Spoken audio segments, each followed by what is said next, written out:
ಸ್ನೇಹಿತರೆ, ಮೀಡಿಯಾ ಮಾಸ್ಟರ್ಸ್ಗೆ ಸ್ವಾಗತ ಸುಸ್ವಾಗತ. ಗೆಳೆಯರೆ, ನಾವು ನಂಬಿರುವ ವಿಜ್ಞಾನ ದಿನದಿಂದ ದಿನಕ್ಕೆ ನಮಗೆ ಹೊಸ ಹೊಸ ವಿಷಯಗಳನ್ನು ತಿಳಿಸ್ತಾ ಹೋಗ್ತಾ ಇದೆ. ಹೀಗಾಗಿನೇ ಇವತ್ತು ವಿಜ್ಞಾನ ಹೇಳ್ತಾ ಇರೋ ಸತ್ಯ ನಾಳೆ ಸುಳ್ಳಾಗಿರುತ್ತೆ ಅಥವಾ ಬೇರೆಯದ್ದೇ ಆಗಿರುವ ಸಾಧ್ಯತೆ ಕೂಡ ಇರುತ್ತೆ. ಈಗ ನಮ್ಮ ಸೌರಮಂಡಲದ ವಿಷಯದಲ್ಲಿ ಕೂಡ ವಿಜ್ಞಾನಿಗಳು ಇದುವರೆಗೆ ನಂಬಿದ್ದ ಸತ್ಯ ಏನಿತ್ತು ಅದು ಬದಲಾಗ್ತಾ ಇದೆ. ಸೂರ್ಯನ ಪರಿಧಿಯ ವಿಸ್ತಾರ ಹೆಚ್ಚಾಗ್ತಾ ಇದೆ. ಇಲ್ಲಿವರೆಗೆ ಯಾವುದನ್ನು ನಾವು ಸೌರವ್ಯೂಹದ ಗಡಿ ಅಂತ ಅಂದ್ಕೊಂಡಿದ್ವೋ ಅದಕ್ಕಿಂತ ದೂರದವರೆಗೆ ನಮ್ಮ ಸೌರಮಂಡಲ ಹರಡಿಕೊಂಡಿದೆ. ಈ ಬಗ್ಗೆ ಈಗ ವಿಜ್ಞಾನಿಗಳಿಗೆ ಮಹತ್ವದ ಸಾಕ್ಷ್ಯಗಳು ಕೂಡ ಸಿಗ್ತಾ ಇದ್ದು ಇದು ಬಾಹ್ಯಾಕಾಶ ಸಂಶೋಧನೆಗೆ ಹೊಸ ದಿಕ್ಕನ್ನು ಕೊಡ್ತಾ ಇದೆ. ಹಾಗಾದ್ರೆ ಏನಿದು ಸೌರಮಂಡಲದ ವಿಸ್ತರಣೆಯ ಕಥೆ? ಈಗ ಇಂಥದ್ದೊಂದು ನಂಬಿಕೆ ಬರೋದಕ್ಕೆ ಕಾರಣವಾಗ್ತಾ ಇರೋ ಅಂಶ ಆದರೂ ಯಾವುದು? ಈ ಬಗ್ಗೆ ವಿಜ್ಞಾನ ಜಗತ್ತು ಹೇಳ್ತಾ ಇರೋದೇನು ಅನ್ನೋದ್ರ ಬಗ್ಗೆ ಒಂದಷ್ಟು ಮಾಹಿತಿಯನ್ನ ನಾವಿಲ್ಲಿ ನೋಡೋಣ. ಅದಕ್ಕೂ ಮುನ್ನ ನಿಮಗೊಂದು ಸಣ್ಣ ಪ್ರಶ್ನೆ ಇದೆ. ಪ್ಲೂಟೋ ಇದೆಯಲ್ಲ, ಅದನ್ನ ಏನಂತ ಗುರುತಿಸಲಾಗಿದೆ? ಎ ಗ್ರಹ, ಬಿ ಕ್ಷುದ್ರ ಗ್ರಹ, ಸಿ ಕುಬ್ಜ ಗ್ರಹ, ಡಿ ಉಪಗ್ರಹ. ನಿಮ್ಮ ಸರಿಯಾದ ಉತ್ತರವನ್ನ ಕಾಮೆಂಟ್ ಬಾಕ್ಸ್ ಅಲ್ಲಿ ತಿಳಿಸಿ. ಈಗ ಸೌರಮಂಡಲದ ಮಾಹಿತಿಯ ಕಡೆಗೆ ಗಮನ ಹರಿಸೋಣ.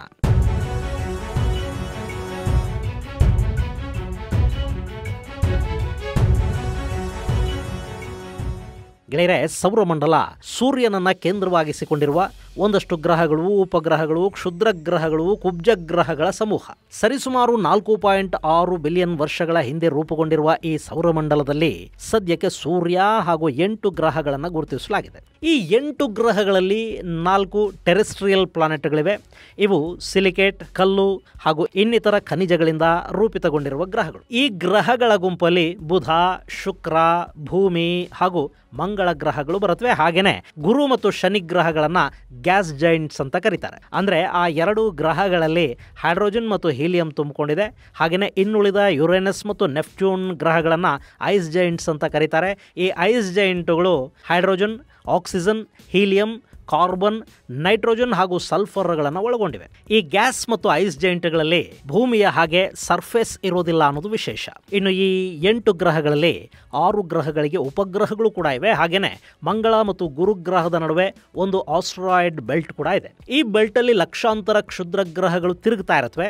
ಅವು ಆಗಾಗ ಬೇರೆ ಬೇರೆ ಗ್ರಹಗಳಿಗೆ ಬಂದು ಅಪ್ಪಳಿಸ್ತಲೂ ಇರುತ್ತವೆ. ಆದರೆ ಗುರುಗ್ರಹದ ಗುರುತ್ವಾಕರ್ಷಣ ಶಕ್ತಿಯ ಕಾರಣದಿಂದ ಭೂಮಿಯ ಮೇಲಾಗುವ ಕ್ಷುದ್ರ ಗ್ರಹಗಳ ದಾಳಿ ತುಂಬಾನೇ ಕಡಿಮೆ ಅಂತ ಹೇಳ್ತಾರೆ. ಯಾಕೆಂದ್ರೆ ಗುರುಗ್ರಹ ಎಲ್ಲ ಕ್ಷುದ್ರ ಗ್ರಹಗಳನ್ನ ತನ್ನತ್ತ ಎಳ್ಕೊಳ್ಳುತ್ತೆ. ಹೀಗೆ ವಿಶೇಷವಾಗಿ ಕಾಣುವ ನಮ್ಮ ಸೌರಮಂಡಲದ ದೂರ ಎಷ್ಟು ಅನ್ನೋ ಲೆಕ್ಕಾಚಾರವನ್ನ ವಿಜ್ಞಾನಿಗಳು ತುಂಬಾ ದಿನಗಳಿಂದ ಹಾಕ್ತಾ ಇದ್ರು. 1930ರವರೆಗೆ ನೆಪ್ಟ್ಯೂನ್ ಇದ್ದ ಸ್ಥಳದವರೆಗೆ ನಮ್ಮ ಸೌರಮಂಡಲ ಅಂತ ಗುರುತಿಸಲಾಗ್ತಾ ಇತ್ತು. ಆದರೆ 1930ರಲ್ಲಿ ಪ್ಲೂಟೋ ಅನ್ನೋ ಕಾಯವನ್ನ ವಿಜ್ಞಾನಿಗಳು ಪತ್ತೆ ಮಾಡಿದ್ರು. ಅದು ನೆಪ್ಟ್ಯೂನ್ ಇದ್ದ ಸ್ಥಳದಿಂದ ತುಂಬಾ ದೂರದಲ್ಲಿ ಕೈಪರ್ ಬೆಲ್ಟ್ ಅನ್ನೋ ಪ್ರದೇಶದಲ್ಲಿ ಈ ಪ್ಲೂಟೋ ಗ್ರಹ ಇತ್ತು. ಇನ್ನು ಈ ಕೈಪರ್ ಬೆಲ್ಟ್ ಅನ್ನೋದಿದೆಯಲ್ಲ, ಈ ಪ್ರದೇಶವನ್ನ ಡಚ್ ಅಮೆರಿಕನ್ ಬಾಹ್ಯಾಕಾಶ ಸಂಶೋಧಕ ಗೆರಾರ್ಡ್ ಕೈಪರ್ ಅನ್ನೋರು ಗುರುತಿಸಿದ್ರು. ಇಲ್ಲಿ ಕಂಡು ಹಿಡಿದ್ರು ಅಂತ ಹೇಳೋ ಪದ ತಪ್ಪಾಗುತ್ತೆ. ಯಾಕೆಂದ್ರೆ ಅದು ಮೊದಲೇ ಇತ್ತು.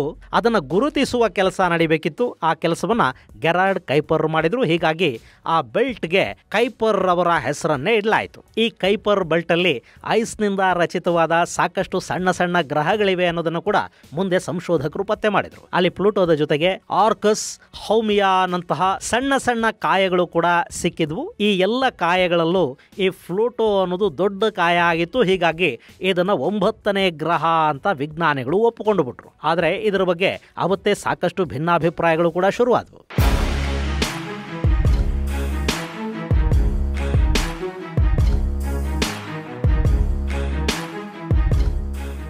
ಗೆಳೆಯರೆ, ಸಾಮಾನ್ಯವಾಗಿ ಗ್ರಹಗಳು ಅಂದ್ರೆ ಅವು ಸೂರ್ಯನ ಸುತ್ತ, ಅಂದ್ರೆ ಯಾವುದೇ ನಕ್ಷತ್ರದ ಸುತ್ತ ಅಥವಾ ಬಿಳಿ ಹಾಗೂ ಕೆಂಪು ದೈತ್ಯರ ಸುತ್ತ ತಮ್ಮ ಕಕ್ಷೆಯಲ್ಲಿ ತಾವು ತಿರುಗುತ್ತಾ ಇರಬೇಕು. ಅವು ಬೇರಿನ್ಯಾವ ಗ್ರಹವನ್ನು ಸುತ್ತೋದಿಲ್ಲ. ಈಗ ನಮ್ಮ ಚಂದ್ರ ಕೂಡ ಗ್ರಹದ ಹಾಗೆ ಕಾಣ್ತಾನೆ. ಆದರೆ ಚಂದ್ರ ಸೂರ್ಯನ ಸುತ್ತ ಸುತ್ತೋದಿಲ್ಲ, ಬದಲಾಗಿ ಅವನು ಭೂಮಿಯ ಸುತ್ತ ಸುತ್ತುತ್ತಾನೆ. ಹೀಗಾಗಿ ಚಂದ್ರನನ್ನ ಭೂಮಿಗೆ ಉಪಗ್ರಹ ಅಂತ ಹೇಳ್ತಾರೆ ಹೊರತು ಸೌರಮಂಡಲದ ಪ್ರತ್ಯೇಕ ಗ್ರಹ ಅಂತ ಚಂದ್ರನನ್ನ ಗುರುತಿಸೋದಿಲ್ಲ. ಹೀಗೆ ಒಂದಷ್ಟು ಕ್ರೈಟೀರಿಯಾಗಳು ಗ್ರಹಗಳನ್ನ ಗುರುತಿಸೋದಿಕ್ಕಿವೆ.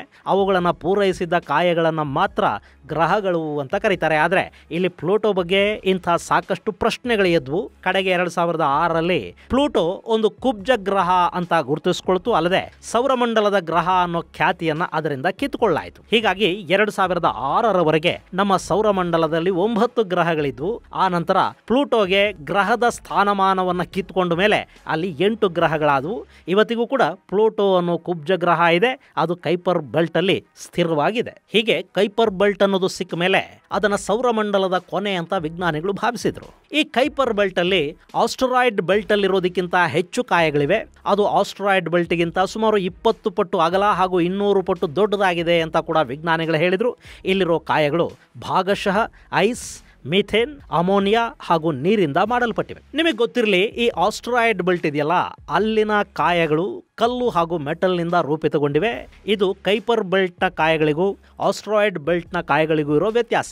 ಇಂಥ ಕೈಪರ್ ಬೆಲ್ಟ್ ಬಗ್ಗೆ ಅಮೆರಿಕಾದ ನಾಸಾ ಸಾಕಷ್ಟು ಅಧ್ಯಯನಗಳನ್ನು ಮಾಡಿದೆ. ನಾಸಾದ ನ್ಯೂ ಹಾರಿಜಾನ್ ಸ್ಪೇಸ್ ಕ್ರಾಫ್ಟ್ ಈ ಬೆಲ್ಟ್ ಅನ್ನ ಹಾದು ಹೋಗಿದ್ದು ಅದು ಪ್ಲೂಟೋ ಹಾಗೂ ಅರೋಕೋತ್ ಅನ್ನೋ 2 ಕಾಯಗಳ ಬಗ್ಗೆ ಮಾಹಿತಿಯನ್ನ ನಾಸಾಗೆ ಕಳುಹಿಸಿಕೊಟ್ಟಿದೆ. ಇಲ್ಲಿ ಕೋಟ್ಯಂತರ ಕಾಯಗಳಿದ್ದು ಅವುಗಳನ್ನ ಕೈಪರ್ ಬೆಲ್ಟ್ ಆಬ್ಜೆಕ್ಟ್ಸ್ ಅಥವಾ ಟ್ರಾನ್ಸ್ ನೆಪ್ಟೋನಿಯನ್ ಆಬ್ಜೆಕ್ಟ್ಸ್ ಅಂತ ಗುರುತಿಸ್ತಾರೆ. ಇಲ್ಲಿವರೆಗೆ ಈ ಕೈಪರ್ ಬೆಲ್ಟ್ ಅನ್ನ ಸೌರಮಂಡಲದ ಕೊನೆ ಅಂತಲೇ ವಿಜ್ಞಾನಿಗಳು ಭಾವಿಸಿದ್ರು. ಆದರೆ ಇತ್ತೀಚೆಗೆ ನಾಸಾ ವಿಜ್ಞಾನಿಗಳಿಗೆ ಕೈಪರ್ ಬೆಲ್ಟ್ ನಿಂದ ಇನ್ನಷ್ಟು ದೂರದಲ್ಲಿ ಇಂಥದ್ದೇ ಮತ್ತೊಂದು ಬೆಲ್ಟ್ ಇರೋದು ಸ್ಪಷ್ಟವಾಗಿ ಗೊತ್ತಾಗ್ತಾ ಇದೆ. ಇದನ್ನ ವಿಜ್ಞಾನಿಗಳು ಕೈಪರ್ ಬೆಲ್ಟ್ 2 ಅಂತ ಗುರುತಿಸ್ತಾ ಇದ್ದಾರೆ. ಈಗ ಈ 2ನೇ ಕೈಪರ್ ಬೆಲ್ಟ್ ವಿಜ್ಞಾನಿಗಳ ನಂಬಿಕೆಯನ್ನ ಬೇರೆ ಮಾಡ್ತಾ ಇದೆ.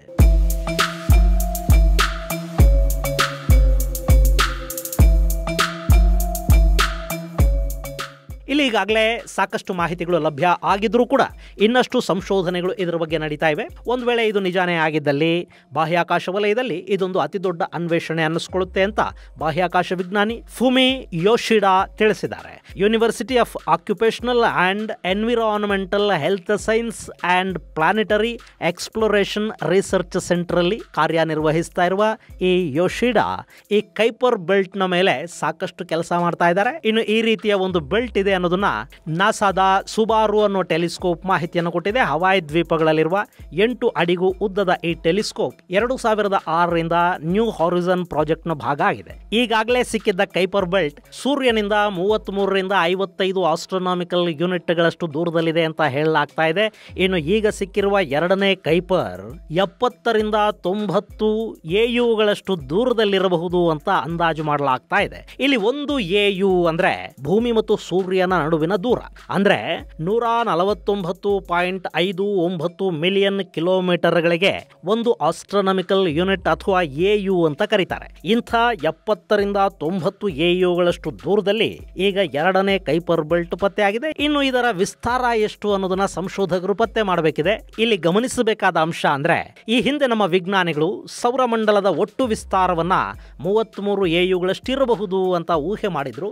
ಆದರೆ ಈಗ ಅದು 55ರಿಂದ 90 AUಗಳಷ್ಟು ದೊಡ್ಡದಾಗಿರಬಹುದು ಅನ್ನುವ ಅನುಮಾನಕ್ಕೆ ಕಾರಣ ಆಗ್ತಾ ಇದೆ. ಇದಕ್ಕೆ ಮುಂದಿನ ದಿನಗಳಲ್ಲಿ ವಿಜ್ಞಾನಿಗಳು ಉತ್ತರವನ್ನು ಕೂಡ ಹುಡುಕುತ್ತಾರೆ. ಯಾಕೆಂದ್ರೆ ಈಗಾಗಲೇ ನ್ಯೂ ಹಾರಿಜಾನ್ ಬಾಹ್ಯಾಕಾಶ ನೌಕೆ 60 AUಗಳಷ್ಟು ದೂರವನ್ನು ಕ್ರಮಿಸಿ ಆಗಿದೆ. ಈ ಸಂದರ್ಭದಲ್ಲಿ ಹೊಸ ಕೆಪ್ಲರ್ ಬೆಲ್ಟ್ ಅಲ್ಲಿ ದೊಡ್ಡ ದೊಡ್ಡ ಗ್ರಹಗಳಿರೋದಿನ್ನೂ ಗೊತ್ತಾಗಿಲ್ಲ.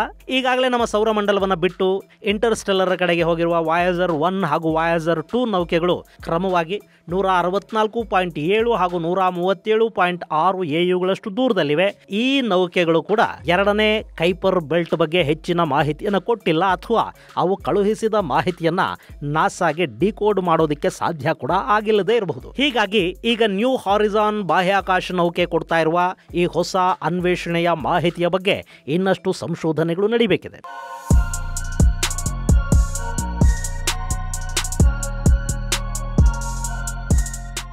ಒಂದು ವೇಳೆ ಈ 2ನೇ ಕೈಪರ್ ಬೆಲ್ಟ್ ಏನಾದರೂ ಕನ್ಫರ್ಮ್ ಆದರೆ ಸೂರ್ಯನಿಂದ ಸರಿಸುಮಾರು 13.5 ಬಿಲಿಯನ್ ಕಿಲೋಮೀಟರ್ಗಳಷ್ಟು ದೂರದವರೆಗೆ ನಮ್ಮ ಸೌರಮಂಡಲ ವಿಸ್ತರಿಸಿದೆ ಅನ್ನೋ ಮಾಹಿತಿ ನಮಗೆ ಗೊತ್ತಾಗುತ್ತೆ.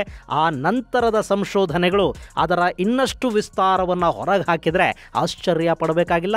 ಆದರೆ ಈ ಮಾಹಿತಿ ಯಾವಾಗ ಖಚಿತವಾಗುತ್ತೆ ಅನ್ನೋದನ್ನು ಮಾತ್ರ ಕಾದು ನೋಡಬೇಕಿದೆ. ಗೆಳೆಯರೆ, ನಮ್ಮ ವಿಜ್ಞಾನ ಬಾಹ್ಯಾಕಾಶದ ಬಗ್ಗೆ ತಿಳ್ಕೊಳ್ಳೋದಕ್ಕೆ ಸಾಧ್ಯ ಆಗಿರೋದು ಅಣುವಿನಷ್ಟು ಮಾತ್ರ. ನಮ್ಮಲ್ಲಿ ಇನ್ನೂ ಕೂಡ ಡಾರ್ಕ್ ಮ್ಯಾಟರ್ ಹಾಗೂ ಡಾರ್ಕ್ ಎನರ್ಜಿ ಎನರ್ಜಿ ಥಿಯರಿ ಇದೆ. ಹಾಗೇನೆ ಮಲ್ಟಿ ಯೂನಿವರ್ಸ್ಗಳ ಬಗ್ಗೆ ವಿಜ್ಞಾನ ಜಗತ್ತು ಮಾತಾಡ್ಕೊಳ್ಳುತ್ತೆ. ಅದೇ ನಮ್ಮ ಪುರಾತನ ಗ್ರಂಥಗಳಲ್ಲಿ, ಭಾಗವತದಲ್ಲಿ ಮತ್ತು ಭಗವದ್ಗೀತೆಯಲ್ಲಿ ಹಲವು ಬ್ರಹ್ಮಾಂಡಗಳ ಬಗ್ಗೆ ಈ ಹಿಂದೆನೆ ಹೇಳಿದ್ದಾರೆ. ಹಿಂದಿನವರಿಗೆ ತಲೆ ಇಲ್ಲ, ಅವರು ಹೇಳಿದ್ದಕ್ಕೆ ಸಾಕ್ಷ್ಯಗಳಿಲ್ಲ, ಆಧಾರಗಳಿಲ್ಲ ಅಂತ ನಮ್ಮ ಪುರಾತನ ವಿಜ್ಞಾನವನ್ನ ಅವಹೇಳನ ಮಾಡಿದವರು ಇದ್ರಲ್ಲ, ಅವರು ಈಗ ತಲೆನ ಎಲ್ಲಿಟ್ಕೋಬೇಕು ಅಂತ ಚಿಂತೆ ಮಾಡ್ತಾ ಇದ್ದಾರೇನೋ ಗೊತ್ತಿಲ್ಲ. ಆದರೆ ವಿಜ್ಞಾನ ಆ ಪುರಾತನ ವಿಜ್ಞಾನಿಗಳ ಸಾಕಷ್ಟು ಹೇಳಿಕೆಗಳನ್ನು ನಿಜ ಅಂತ ಒಪ್ಕೊಳ್ತಾ ಇದೆ ಮತ್ತು ಈಗಿನ ವೈಜ್ಞಾನಿಕ ಸಂಶೋಧನೆಗಳ ಮೂಲಕ ಸಾಕಷ್ಟು ಸತ್ಯಗಳು ಹೊರಬೀಳ್ತಾ ಇವೆ ಕೂಡ. ಇದು ಗೆಳೆಯರೆ ನಮ್ಮ ಸೌರಮಂಡಲದ ಹೊರಭಾಗದಲ್ಲಿ ಸಿಕ್ಕಿರುವ ಎರಡನೇ ಕೈಪರ್ ಬೆಲ್ಟ್ ಹಾಗೂ ಸೌರಮಂಡಲದ ವಿಸ್ತಾರದ ಕುರಿತಾದ ಒಂದಷ್ಟು ಮಾಹಿತಿ. ಇನ್ನು ಆಗ್ಲೇ ನಿಮಗೊಂದು ಪ್ರಶ್ನೆ ಕೇಳಿದ್ದೆ, ಆ ಪ್ರಶ್ನೆಗೆ ಉತ್ತರ ಸಿ, ಕುಬ್ಜ ಗ್ರಹ. ಪ್ಲೂಟೋ ಅನ್ನೋದು ಒಂದು ಕುಬ್ಜ ಗ್ರಹ. 1930 ಫೆಬ್ರವರಿ 18ನೇ ತಾರೀಕು ಈ ಪ್ಲೂಟೋನ ಕ್ಲೈಡ್ ವಿಲಿಯಂ ಥಾಂಬಾ ಅನ್ನೋ ಬಾಹ್ಯಾಕಾಶ ವಿಜ್ಞಾನಿ ಪತ್ತೆ ಮಾಡಿದ್ರು. ಇದು ನೆಪ್ಟ್ಯೂನ್ನಿಂದ ದೂರದಲ್ಲಿ ಕೈಪರ್ ಬೆಲ್ಟ್ ಅಲ್ಲಿರುವ ಒಂದು ಗ್ರಹ ಅಂತ ಅವರು ಗುರುತಿಸಿದ್ರು. ಆದರೆ 2006ರಲ್ಲಿ ಈ ಪ್ಲೂಟೋಗಿದ್ದ ಗ್ರಹದ ಸ್ಥಾನಮಾನಗಳನ್ನು ಕಿತ್ತುಕೊಳ್ಳಾಯಿತು. ಈಗ ಇದನ್ನೊಂದು ಡ್ವಾರ್ಫ್ ಪ್ಲಾನೆಟ್ ಅಂದ್ರೆ ಕುಬ್ಜ ಗ್ರಹ ಅಂತ ಗುರುತಿಸಲಾಗುತ್ತೆ. ಈ ಪ್ಲೂಟೋ ಕೂಡ ಐಸ್ ನಿಂದ ರೂಪಿತವಾದ ಕಾಯ ಅಂತ ಹೇಳ್ತಾರೆ. ಮುಂದಿನ ವಿಡಿಯೋದಲ್ಲಿ ಮತ್ತಷ್ಟು ವಿಶೇಷಗಳ ಜೊತೆ ಮತ್ತೆ ಭೇಟಿಯಾಗೋಣ. ಅಲ್ಲಿವರೆಗೆ ಜೈ ಹಿಂದ್, ಜೈ ಕರ್ನಾಟಕ.